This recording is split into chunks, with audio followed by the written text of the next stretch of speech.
Bonjour Jean-Claude Mailly. Bonjour. Est-ce que vous faites encore confiance au président de la République? C'est pas une question de confiance ou pas.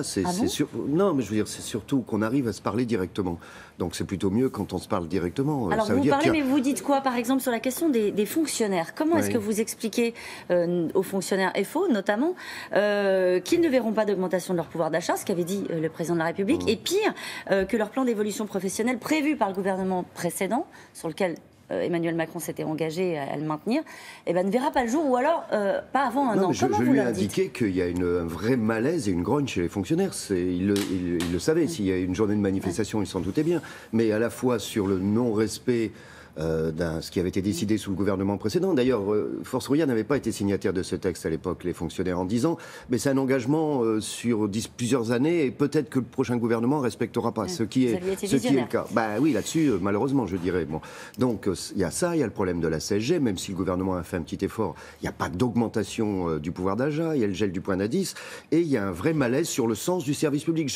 Je lui ai redemandé, je dis redemandé parce que j'avais demandé à ses deux prédécesseurs qu'il y ait une réflexion associant au commissariat la stratégie et la perspective, le syndicat, le patronat, l'administration, sur le rôle et les missions du service public. Que le gouvernement soit amené à dire ce qu'il entend par service public, parce que c'est bien gentil de faire du rabot, de couper, de ne pas respecter. Alors, il m'a dit oui, j'espère qu'il va tenir son engagement, parce que les deux précédents ne l'avaient pas tenu. Il vous a dit oui, mais l'objectif c'est quand même de réduire le nombre de fonctionnaires, 120 000 sur la durée du quinquennat. Il a fixé un objectif de 120 000, mais ça, on est vraiment dans une logique qui est une logique d'austérité. C'est dans beaucoup de secteurs, écoutez, j'ai encore visité des hôpitaux la semaine dernière, on est à l'os, y compris le personnel, les médecins, on n'arrive plus, qu'on a des réformes successives, on n'arrive plus à faire notre travail correctement. Et qu'est-ce que vous en faites de cette colère, de ce malaise? Alors il y a eu une journée de mobilisation, je vous dis ça parce que Jean-Luc Mélenchon, lui, il est déçu. Il est déçu des syndicats, de la manière dont vous conduisez le mouvement social, et il craint une victoire par chaos d'Emmanuel Macron. Ouais, j'ai envie de lui dire, keep cool mec, hein. C'est pas... Faut arrêter, quoi. T'es quoi? Tu fais de la politique ou tu fais du syndicalisme? T'es adhérent quelque part, syndicalement? Écoutez, on n'a pas de leçons à recevoir, de lui ou d'autres. Il est dans un rôle politique.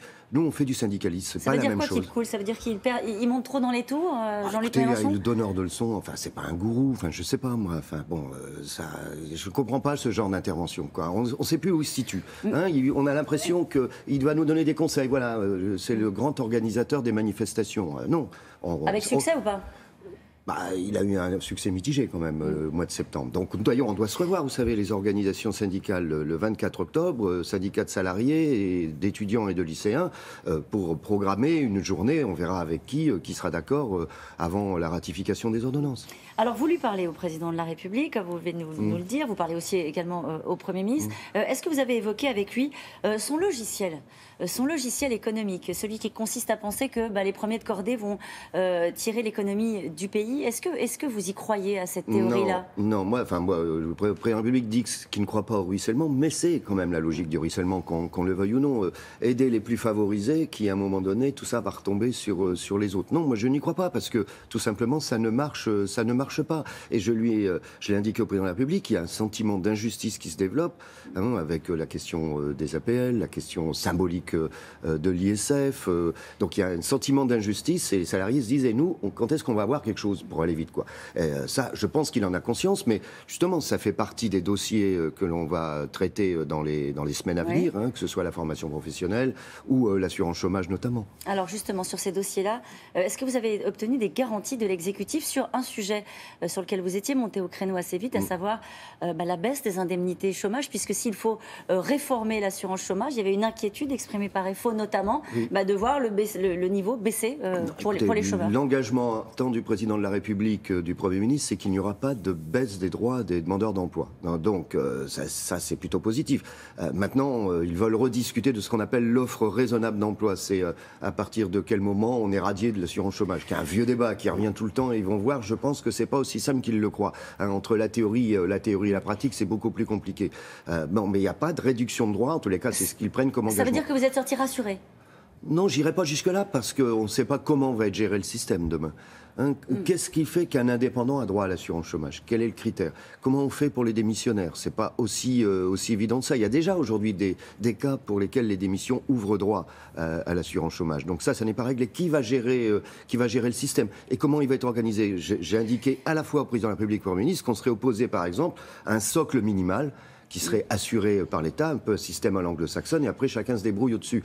Ça, ce serait un système sur lequel on est opposé. Alors, mais c'est pas, visiblement, l'architecture n'est pas cadrée sur l'assurance chômage. Il y a un peu d'improvisation, vous le diriez comme ça, sur cette réforme qui était une réforme qu'il a beaucoup portée pendant la campagne présidentielle, le président de la République. C'est comme sur le reste, il a donné des idées, mais c'était pas orchestré d'une certaine manière. Je reprends la formule, il a mis la tête de gondole, mais il n'a pas rempli les rayons. Par contre, ils ont indiqué qu'il ferait un système de bonus-malus sur les contrats précaires, et ça on le demande depuis longtemps. Et on va y venir sur les contrats précaires. Un mot quand même sur la phrase du porte-parole du gouvernement qui dit en gros les allocations chômage, c'est pas pour partir en vacances. C'est quoi? C'est maladroit ou c'est de mauvais augure par rapport aux discussions telles qu'elles sont? Ouais, non, c'est plus que maladroit. Écoutez, M. Castaner est fréquemment, il est un peu lourd, quoi. Je veux dire, il a toujours des phrases qui sont stigmatisantes ou blessantes. Il pourrait s'en passer. Ou alors, s'il le croit, il faudrait qu'il révise ses classiques. Parce que, quel classique? Attendez, de dire que les gens sont au chômage pour aller en vacances, enfin bon, c'est pas sérieux. C'est pas sérieux. La plupart des gens qui sont au chômage, ils aimeraient bien bosser. Vous avez parlé du bonus-malus sur les contrats courts. Alors là, du coup, on trouve le patronat en colère, le MEDEF, qui explique que c'est pas une bonne idée de surtaxer les contrats courts. Là, c'était une espèce de donnant-donnant imposé par Emmanuel Macron au patronat. Il considère que c'est une mauvaise idée. Il avait indiqué également pendant la campagne électorale qu'il ferait un bonus-malus. Ça veut dire quoi? Ça veut dire qu'une entreprise, entre guillemets, vertueuse, c'est-à-dire où le taux de précarité est moins fort que dans le même secteur d'activité, paierait moins de cotisations à l'assurance chômage pour les salariés. Par contre, une entreprise qui serait au-dessus des normes, de la moyenne, paierait plus. Il faut savoir que la moitié des prestations d'assurance chômage, c'est dû aux fins de contrats précaires. Ce n'est pas les salariés qui sont responsables, c'est les entreprises qui usent et abusent. Vous avez, moi je visite beaucoup d'entreprises, vous avez aujourd'hui des chaînes de production où vous avez 80% d'intérimaires. Ça n'est pas normal, ce genre de choses. Donc le bonus-malus, il faut qu'il soit assez incitatif pour changer le comportement des entreprises. Jean-Claude Mailly, la dernière fois que vous étiez venu, on se posait la question de savoir s'il y aurait une rentrée sociale chaude, etc. En réalité, cette rentrée sociale, le gouvernement et Emmanuel Macron l'a enjambée. C'est derrière vous? Tout n'est pas derrière nous. Écoutez, vous savez, sur les ordonnances, c'est pas réglé. Je suis très inquiet, par exemple, sur les moyens dont disposeront les salariés demain et les syndicats dans les institutions représentatives. Si on a moins de moyens, moins d'heures, moins de délégués, je ne vois pas comment pourra fonctionner le dialogue social, par exemple. Merci beaucoup, Jean-Claude Mailly, à vous, Laurent.